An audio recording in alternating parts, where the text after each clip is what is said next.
ছায়া, ইতিহাস ও পরিবেশ, জি.কে. পাহাড়ি ও ডক্টর সুভাষ বিশ্বাস।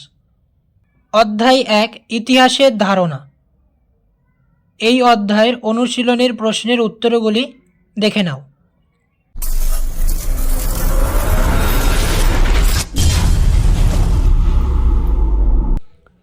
বিভাগ ক, বহু বিকল্প ভিত্তিক প্রশ্নাবলী এমসিকিউ। প্রশ্নমান 1, সঠিক উত্তরটি নির্বাচন করো। প্রশ্ন 1, সত্যজিৎ রায় যুক্ত ছিলেন। উত্তর হবে ডি, শিল্পচর্যার ইতিহাসে।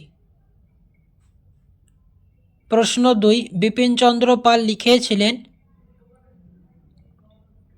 উত্তর হবে এ, 70 বছর। প্রশ্ন 3, সোমপ্রকাশ ছিল একটি।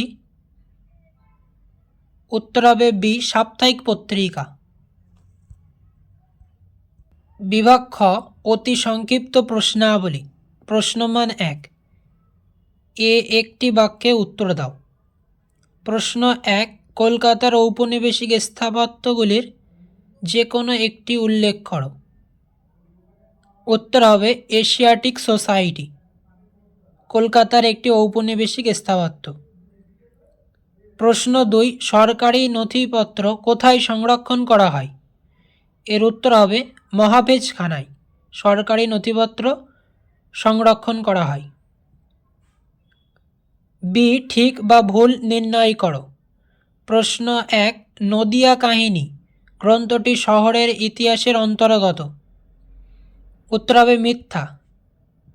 প্রশ্ন 2, সোমপ্রকাশ পত্রিকার সম্পাদক ছিলেন দ্বারকানাথ বিদ্যাভূষণ। উত্তর হবে সত্য। প্রশ্ন সি, ক স্তম্ভের সঙ্গে খ স্তম্ভ মেলাও। 1, সরলা দেবী চৌধুরানী। উত্তর হবে বি, জীবনের ঝরাপাতা। প্রশ্ন 2, রবীন্দ্রনাথ ঠাকুর। উত্তর হবে ডি, জীবন স্মৃতি। প্রশ্ন 3, বঙ্কিমচন্দ্র চট্টোপাধ্যায়। উত্তর হবে এ, বঙ্গদর্শন। প্রশ্ন 4, বিপিনচন্দ্র পাল। উত্তর হবে সি, 70 বছর। প্রশ্ন ডি, শূন্যস্থান পূরণ করো।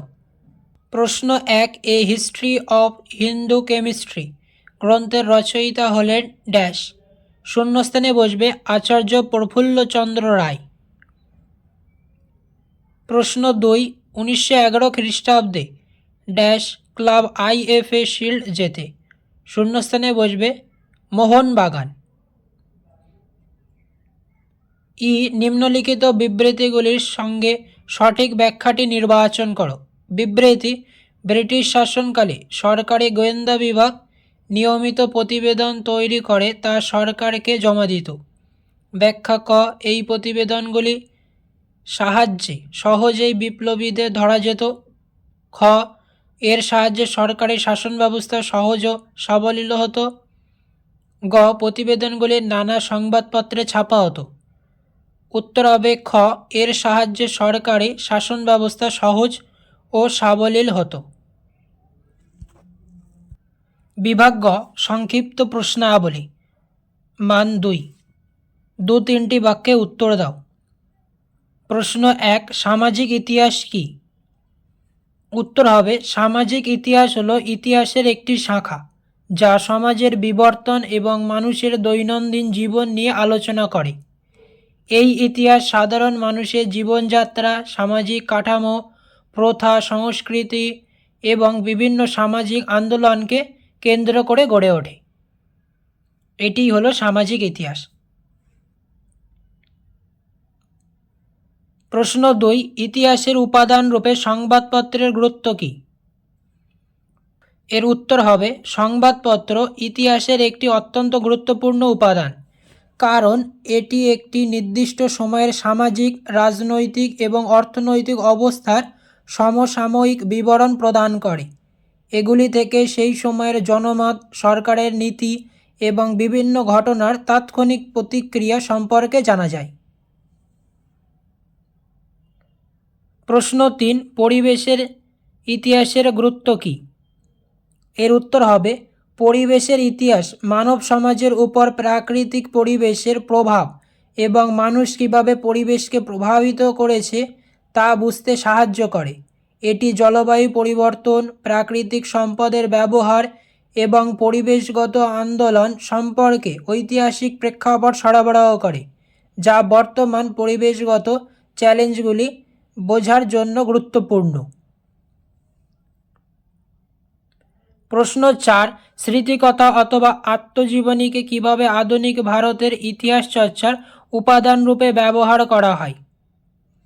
এর উত্তর হবে স্মৃতিকথা এবং আত্মজীবনী আধুনিক ভারতের ইতিহাস চর্চার জন্য মূল্যবান ব্যক্তিগত দৃষ্টিভঙ্গি এবং প্রত্যক্ষদর্শীর বিবরণ সরবরাহ করে। এগুলি থেকে সেই সময়ের রাজনৈতিক ঘটনা, সামাজিক পরিস্থিতি এবং গুরুত্বপূর্ণ ব্যক্তিদের ব্যক্তিগত অভিজ্ঞতা সম্পর্কে জানা যায়, যা সরকারি নথিপত্রে প্রায়শই অনুপস্থিত থাকে। প্রশ্ন 5, আঞ্চলিক ইতিহাস চর্চা বা স্থানীয় ইতিহাস চর্চার গুরুত্বপূর্ণ কেন? এর উত্তর হবে আঞ্চলিক বা স্থানীয় ইতিহাস চর্চা জাতীয় ইতিহাসের বৃহত্তর প্রেক্ষাপটে নির্দিষ্ট অঞ্চল বা সম্প্রদায়ের অনন্য অবদান এবং অভিজ্ঞতাগুলিকে তুলে ধরে।